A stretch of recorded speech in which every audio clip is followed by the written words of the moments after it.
Hello, everyone out there in YouTube land. Welcome back to Diego Knows. I, of course, am Diego. And today we are going to talk about Till There Was You. That's right, Till There Was You. That was a rom-com from a long time ago, from 1997. It's a rom-com that I watched when it first came out. Yeah, I did. I watched it when I was in the Marines. I was in the base theater because the movies were for free when you're living on the base theater. And I saw a lot of rom-coms that way, actually. That's why a lot of my reviews are from the rom-coms from the 90s, because I watched a lot of them. Okay, so I watched this one, and it falls under the category of rom-coms that I actually liked. I liked this rom-com a lot. I thought it was very charming. Okay, it had a flavor to it. A lot of the things that we take for granted now, as far as like the overacting, the serendipity, all these the piano music in the background, all the shit that you didn't really pay attention to before. I pay attention to that shit now, and this movie encapsulates a lot of that shit that was going on in the late '90s. Okay, the '90s was a golden era, a renaissance, if you will, of rom coms. I mean, we had Meg Ryan and Julia Roberts just dominated that genre back then. Okay, and this was one of those. This was definitely one of those.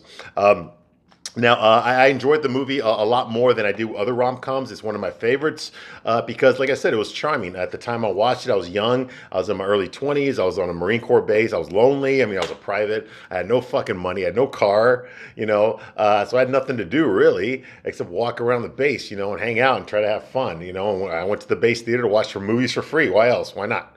And I saw this one and I liked it. I liked it a lot. Eventually came out on DVD and I bought it. It's one of those movies I used to show my girlfriends or show girls that I liked a lot, because it's very serendipitous. Okay, it's about these two people that they have so much in common. They're so like complementary to each other. They just haven't met each other yet. Okay, and you see their struggles in relationships as they get older, the things that they do, with their professional life, their personal life, and you just want them to meet each other so much. And they're leading parallel lives. They almost meet each other several times, but they don't. Okay, they end up dating other people. They do all this kind of shit, and they actually don't meet each other until the end. Yeah, I'm going to spoil it for you. They don't meet each other officially until the end. At the end of the movie, that's when they meet each other. Okay, that's when they fall in love. At the end of the fucking movie, they don't even know each other before that. Okay, they actually met a couple times, but they did not introduce themselves. They left no mark on them at all. Okay, there were several times in their lives where they could have met each other, but they didn't. All right, they meet each other at the very end. That's when they fall in love and they get married and they have the kid, all that kind of shit. Okay, but throughout the entire movie, it's about these two people that are living parallel lives. Okay, they live in the same city. They go to the same school. they know the same people. Okay, they go to the same restaurant. I mean, there's all these things that are coincidences, but they don't meet each other.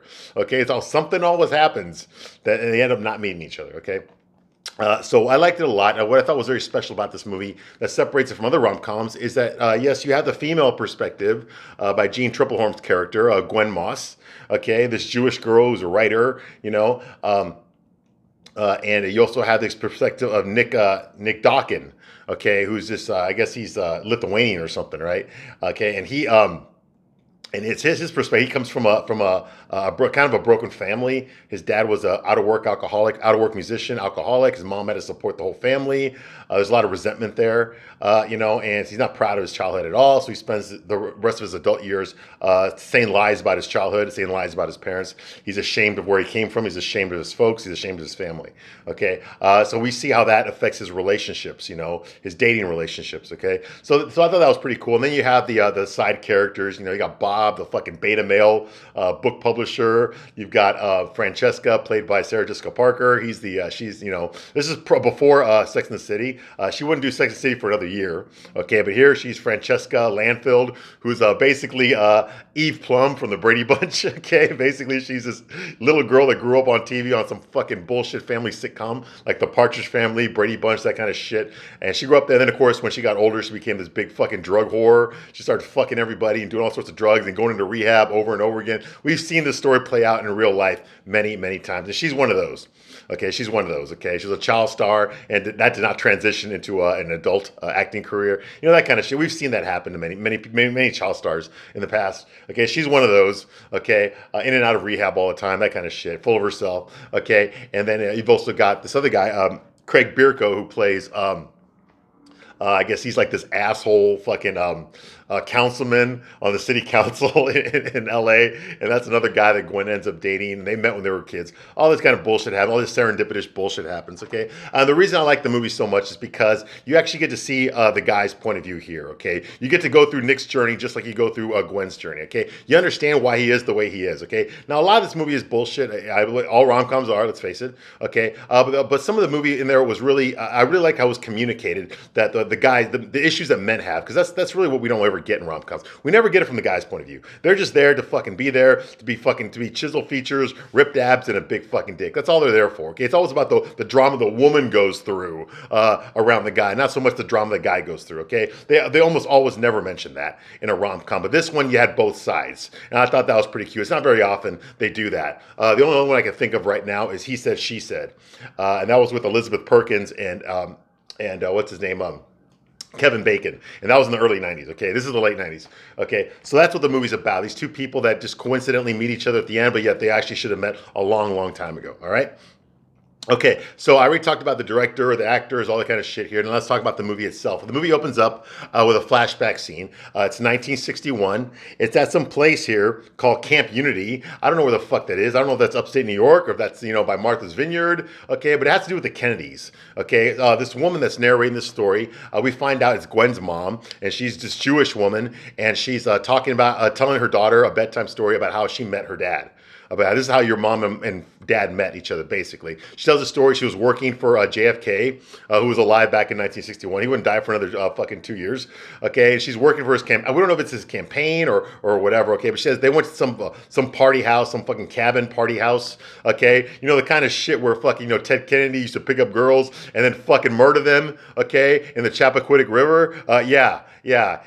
Mary Jane Kopechne, anybody? Okay, yeah, that kind of party, okay, from the 60s, Democratic, the National Convention parties that they used to have. The Kennedys were famous for them, okay? Yeah, a lot of fucking going on in there. Anyway, so she's one of those girls. She's there. She's playing ping pong. There's a guy there. He grabs the ping pong, and she says, I want it back. He says, guess which one it is, and she says something like, just give me the ping pong. He's like, well, will you give me back? Whatever. Then she slaps him across the face, because he's an asshole for saying that, and he is. But she's still narrating the story, and then she goes outside for some later on. She leaves the cabin where everybody's partying, and she goes outside by the lake, okay, and there he is. There's a guy she slapped earlier, okay, and he's got a bouquet of roses, okay, in his hand for her.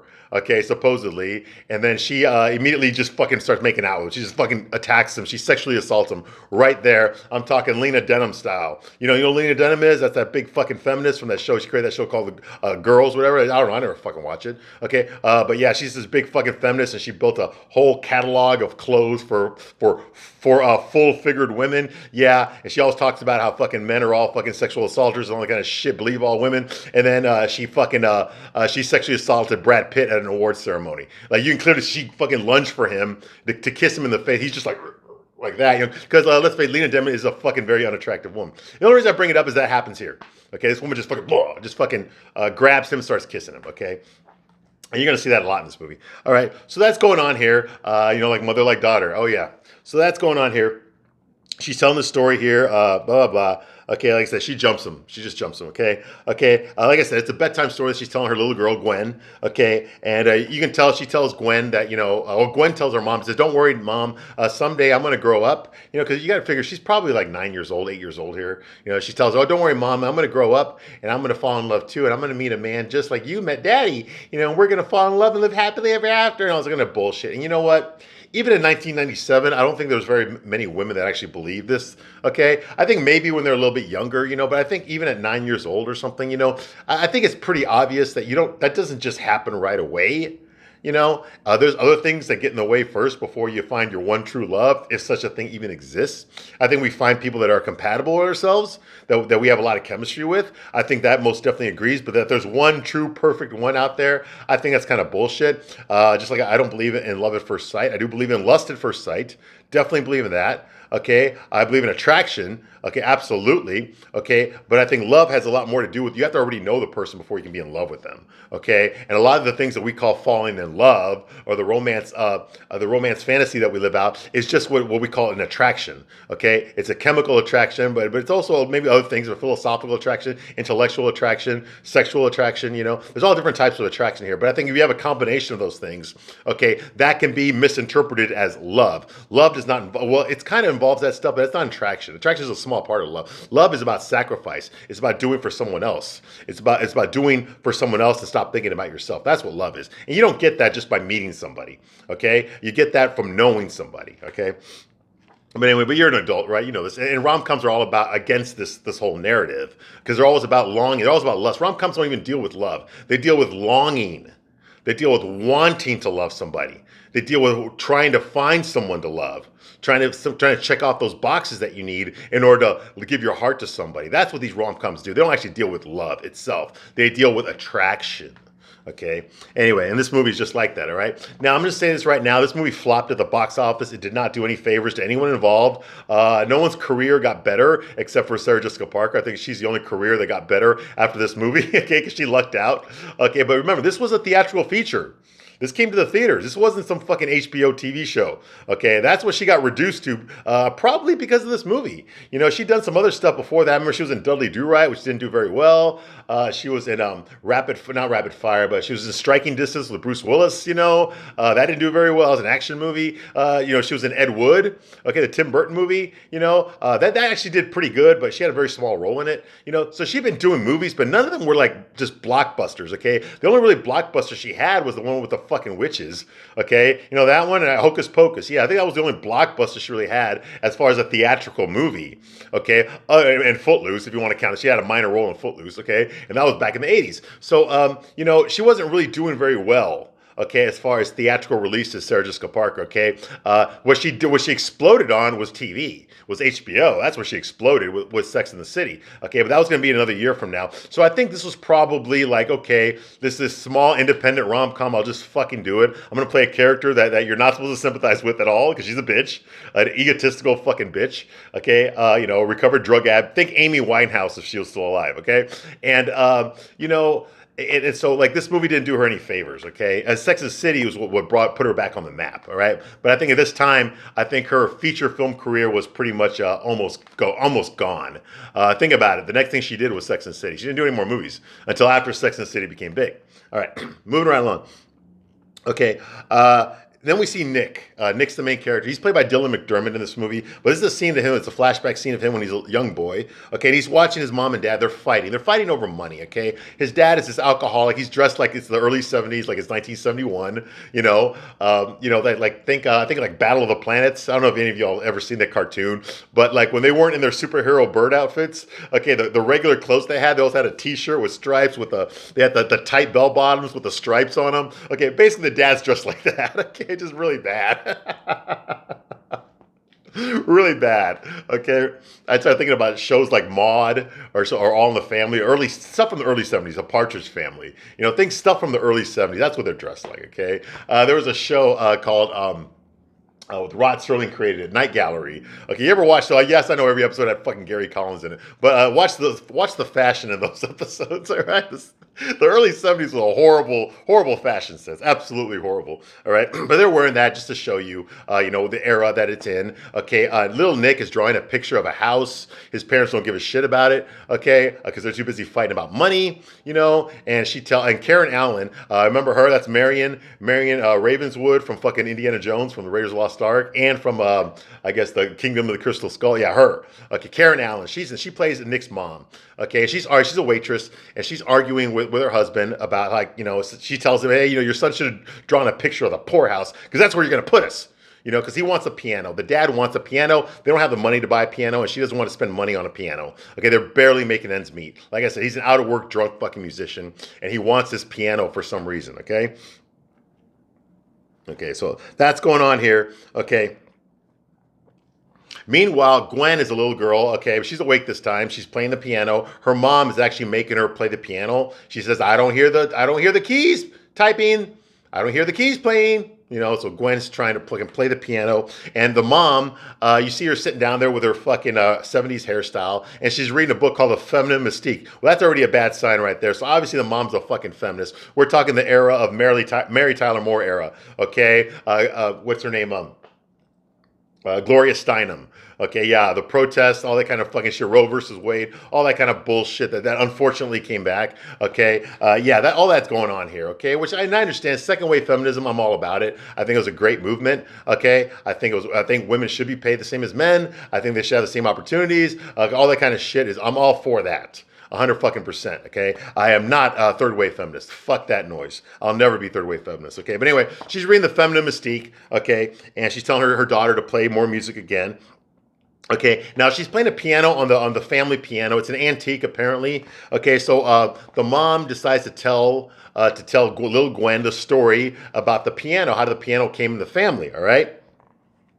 Okay, it's an antique piano. It was carved by, then her dad walks in. Remember the dad? That's the one that showed up with the flowers and got sexually assaulted in 1961. Okay, well, he's an older man now. Okay, I think his name is Lewis, but I'm not really sure. Anyway, he's there, and he interrupts the conversation to tell his daughter about the piano. He butts in there and says, like, oh, it was created by a man named Faustus Decantis, okay, in Lithuania. Okay, and that was the man that your grandmother, Elena, was in love with. Okay, and then fucking the mom basically tells him to fucking quit mansplaining and shut the fuck up. I'm telling the story here. I got the floor. Shut the fuck up. Okay, and she says, okay, well, your grandma was in love with Faustus. Okay, and they couldn't get married though because Faustus wasn't Jewish. All right, and then the dad butts in again and says like, but because he wasn't Jewish. They had to flee Europe because Adolf Hitler invaded Lithuania. So when that happened, Gwen's family had to flee Europe and come to America. Okay, well, Faustus he bribed some government official to have the piano travel with them to America, and then he promised Gwen's grandma that he would meet up with her in New York later. Okay, well that actually never happened. Okay, she never saw Faustus again. Faustus Decantis, she never saw him again. Okay, and because of that, she never ever played that piano ever again. But because of her love for Faustus, she kept that piano in the family. And that's why it ended up in their fucking living room. And that's why fucking Gwen has to play it every fucking day. All right? Okay, so that's going on here. Blah, blah. Now, later on, the next scene that we see is a young Nick. It's actually, we're still at Gwen. Gwen's hearing the story about the piano, and then all of a sudden she hears the TV, and the TV starts playing the theme song to her favorite TV show, which is called One Happy Family. Okay, now One Happy Family, okay, is basically a spoof or a ripoff or a parody or whatever you want to call it, an homage to the Brady Bunch / Partridge Family, which was a very popular show. Both those shows were very popular in the early 70s, late 60s, early 70s. Okay, I watched every fucking episode of both shows, and I watched every single episode more than once. No, I wasn't alive back then. Okay, I watched the reruns, okay, just like everybody else did my age, right? I've probably seen every episode, the Brady Bunch and the Partridge Family at least 2 or 3 times. Every single episode, okay? And I have them here. I have every episode of both series right here. And I got the sequel series, the Brady Brides. Remember that? I got every episode of that. I got the Brady Bunch cartoon show. Yeah, they had a cartoon show in the late 70s. I also got the reboot, the Brady, when they brought it back in the 90s. It only lasted like 8 episodes. In the early 90s, the Christmas special, okay, with the original cast, except for Cindy, because she was too busy fucking smoking weed, going to art school. And the disco show they had a variety show a la Donnie Marie. And I got every episode of that too. And then I got the fucking movies. The movies they made in the 90s. Yeah, I know my Brady Bunch. So I understood the reference here. Okay, One Big Happy Family. You can tell when they're watching the show, when they're rolling the credits there, you can tell this is a bullshit show. The mom is like, she's got the fucking Florence Henderson hair / what's her name? Shirley Jones hair, the blonde with the fray where it frays off. The dad's got the fucking perm that fucking Robert Reed had on the Brady Bunch. He's like, acting like a stupid ass dad. And then you got the little kids there, okay? And one of the little kids on there is Francesca Langfield. It says it on there, one of the little girlfriends, and she plays Taffy. I guess Taffy was one of the more popular characters of this fake show. Okay, I'm thinking Jan Brady. She's not the oldest, but she's not the youngest either. She's Taffy, okay? And she's the one that always fucking talks to the dog and says, right, Stinky? That's her catchphrase on the show. Right, Stinky? You got the fucking little fucking dog there. I don't know what kind of fucking dog it is. Okay, you remember that it's the same type of dog they had on the Brady Bunch. Remember the Brady Bunch? Remember the early episodes when they had that dog and it was like Tiger? Remember when the dog was there and then it disappeared and they never explained whatever happened to the dog in the show? The dog just got written out of the show. Okay, which reminds me of a fucking joke. What was the dog's name on the Brady Bunch? Anyone? What was the dog's name on the Brady Bunch? Tiger? Nope. Alice. Anyway, moving right along. So yeah, okay. So he's explaining the show, or actually, little Gwen is explaining the show to her parents. All right. Francesca Lenfield plays Taffy, who's like I said, supposed to be E. Plum, supposed to be Jan Brady. That's the one I had the hots for because Jan Brady was the prettiest one. I thought she was the prettiest one. She had glasses. I wore glasses when I was a little kid, and she has the big ass titties. Yeah, she did. She was the sexiest one on the show. Absolutely. I liked her more than Marsha. I did. I wasn't a Marsha guy. I was a Jan guy all the way. All right. And you should read the story about what those fuckers were doing in real life, man. Did you know, Greg fucked Florence Henderson. Yeah, Barry Williams fucked Florence Henderson. And Marsha. Damn. And Peter, yeah. Christopher Knight, Peter, yeah. He actually got caught. The cops busted them fucking in the back of his truck after the show got canceled. Yeah. Jan and Peter were doing it. Yeah, go figure. Anyway, moving around along. So that's going on here. So she's explaining, she tells her parents, okay, see, this man has 3 daughters. Yeah, and he marries this lady with 3 sons. Okay, well, the Brady Bunch was the opposite. Okay, the man had 3 sons. We all know the fucking story, okay? Here's a story of a lovely lady who was busy, who was bringing up 3 very lovely girls. All of them had a pair of gold like their mother, the youngest one in curls. Here's a story. A man named Brady who was busy with 3 boys of his own. There were 4 men living all together, yet they were all alone. Okay, we know the song. Okay, we know the song. Okay, so this is the opposite of that. She's got the 3 sons. He's got the 3 daughters. All right. Hey, fact, just so you know, Carol Brady was the very first single mom to get remarried on television. Yeah, she's the first single mom on television. Anyway, well, at least in the pilot episode she was. Okay, so that's going on.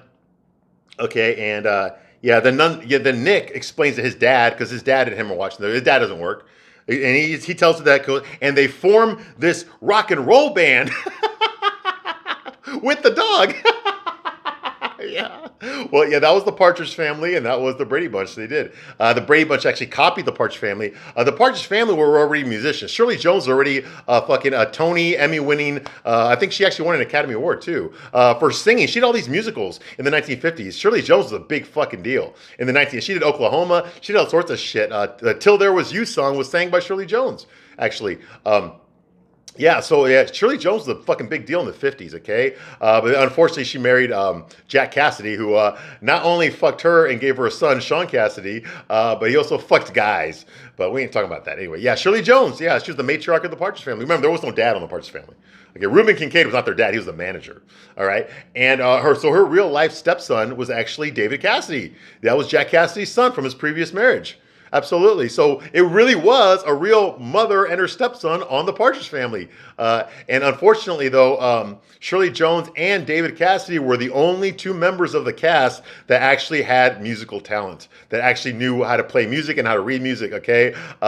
What's his name? Danny Bonaducci did not even know how to fucking play a guitar, much less read music. And the little kids didn't know how to play the drums or even play the fucking thing, whatever it was. Okay, yeah, so they faked it. They were lip singing it. They faked it all. But David Cassidy really did know how to play the guitar. He really did know how to sing. Obviously, he had a lot of hit songs.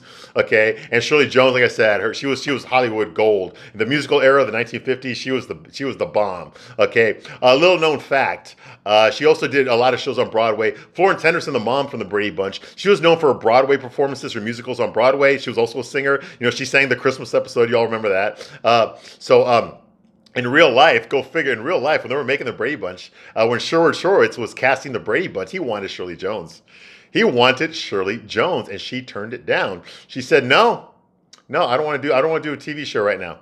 Okay, I'm not really sure about that medium. I want to keep doing Broadway and stuff, but I think my best friend would be good for this role of Carol Brady. Why don't I call her and she should audition for you? So they took her advice. Who was her best friend? Florence Henderson. I'm not making that up. Florence Henderson was Shirley Jones's best friend, and she came in there and auditioned and got the role right away. Okay, of course she had to wear a wig. That's why if you see her fucking bullshit fucking hair that she had in the first season. But yeah, Florence Henderson and Shirley Jones were best friends. They absolutely were. Okay, yeah, she offered the role to Florence Henderson. She asked her best friend to go in there and read for her. Her best friend got the role. That really happened. I'm not making that up. Anyway. So that's going on here, okay? So he explains all this to his drunk dad, okay? Later on, Nick's playing the piano in the music room at school, and there's a hall monitor there who's got this is the early 70s, they got the long fucking hair, that kind of shit, Think Dazed and Confused, like that kind of shit. The hall monitor goes in there, he's got the armband, the red armband. He goes like, Dawkins, what are you doing here in the music room? Where's your hall pass? Okay, and he's like, oh shit, he fucking runs out of there. So the other kids chase him. So here's Nick Dawkins running. He's running out of there in the fucking the 70s outfits. I don't understand. If his family's so poor, how can they afford those designer clothes? Okay, like I said, the shit he's wearing is straight out of fucking straight out of the Partridge Family. I mean, that's some of the outfits that fucking Danny Bonaducci was wearing. Okay, he's got the fucking the bell bottoms with the checkered print on there. The fucking the leather things that are hanging off of the fucking brown leather jacket. It's a suede jacket, all that kind of bullshit. The big collar, all that kind of shit. The 70s. So anyway, he's chasing him down the hallway at the school. It's an elementary school. Okay, so or second grade. I think they're in second grade. I don't remember. Something like that. Yeah, I think it was second grade. Anyway, so the hall monitor's chasing him in the hallway. Now little Nick bumps into young Gwen. Yeah, she's walking with her books and stuff, and when they bump into each other, she drops all her shit on the floor. She falls down. He looks at her, realizes they just knocked over this little girl. He kind of looks like he's sorry about it, but he's being chased by John Hosserschmidt. Okay, that's the name of the hall monitor, and he sees him coming, so he runs away. Now, officially, that's when they first meet each other. Our two main protagonists in this movie meet each other right there. Okay, the young girl is Gwen Moss, okay, and the little boy is Nick Dawkins. Okay, so they meet each other right there, but Nick runs away. Instead, John shows up, sees the little girl there. Okay, he's probably a little bit older than her, maybe a year older than her, and he helps her up and smiles, and she looks at him, and she's like, so they like immediately fall in love. Okay, these little fucking elementary school love, and hey, I've been there too. All right, that's another reason I like this movie so much is the cuteness factor. God damn, man, the first grade, I was in love with Amy DeLilly in the fucking first grade. Oh my God, is she watching this right now? Yeah, I said it, but she knew it back then too. Oh yeah, she did. At my birthday party. My first grade birthday party. When I sent out the invitations, I wrote a little heart next to her card, and she showed up at my birthday party with all the other kids at school. Yeah, I remember. Yeah, we had the fucking, my cousin, she had the Barbie perfume maker. Anybody remember that? Yeah. And I made her a little bottle of perfume, and I gave it to her. Yeah, in first grade. Woo-hoo. Yeah, anyway, yeah, who gives a shit, right? Anyway, the point is, that's what happens here, okay?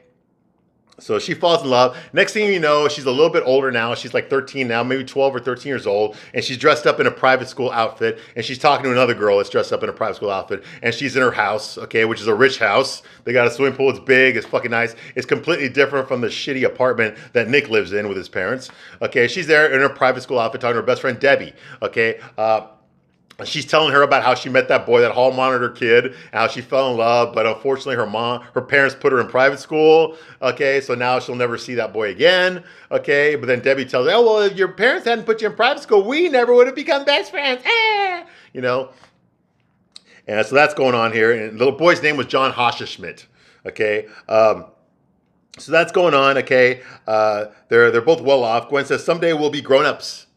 She says, someday someday someone will love me more than life itself. And Debbie tells her to forget about that boy you met in second grade. Okay, that someday you'll meet somebody else someday. Okay, and then they run off, together, all young and in love.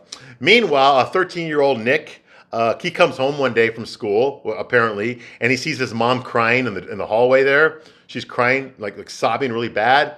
and then and she sees him, and then she goes in her room and closes the door.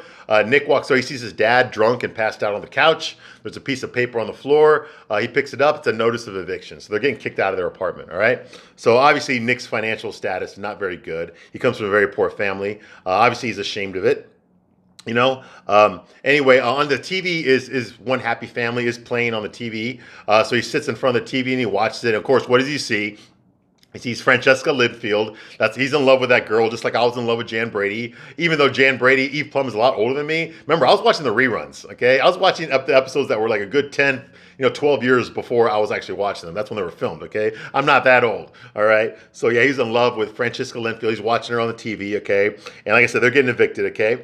Meanwhile, while this somber tone's going on here, Gwen, 13-year-old Gwen, is dancing with her teddy bear in her room, praying for the fucking one day when she will fall in love. This is already a bad sign, okay? This woman, I can understand why a lot of people did not watch this movie. This is a horrible message that's being sent here. She's basically telling this girl that she needs to put love ahead of everything else in her life, okay? Love is important. You can't live a happy life without it, without some type of love in there, okay? But that can't be your focus in life. Your focus in life cannot be to fucking find Prince Charming, okay, and fall in love, okay? Because then what do you got after that? Nothing. You got nothing else going on. Okay, so no wonder people didn't go see this movie. Okay, that's kind of a bullshit narrative. It's more believable. The stuff with the guy, with Nick, is more believable than the stuff with Gwen. All right, I can understand her being from a rich family. They paid for everything. They put her in a private school. All that stuff's believable, and I can understand that she has crushes on boys and that she wants to fall in love someday. All that stuff's normal. Okay, what I don't understand is why her whole focus and her whole purpose in life is to meet a guy to fall in love with her. Okay, that she can fall in love with. Okay, there's more to life than just that. All right, for guys too. All right, anyway. So yes, that's going on here. Gwen narrates that she's still looking for a soulmate. Okay, as we see a montage of her, we see her at the prom with some nerdy guy, and she falls down in the middle of the dance floor. Very embarrassing. She's basically a Butterfingers, okay, which is a really bad thing to do in this movie. They're trying to make her. They're trying to use like body humor here, have her be a klutz. A la like Carol Burnett type thing.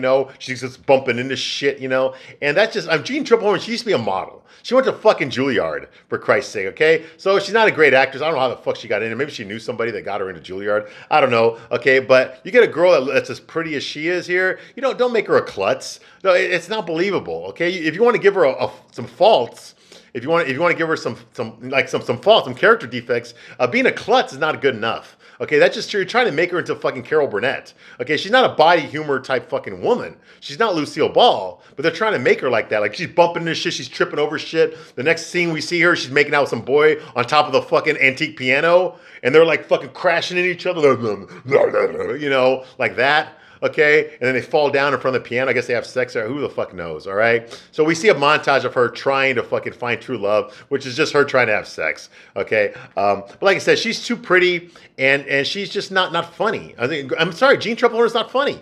She's not funny.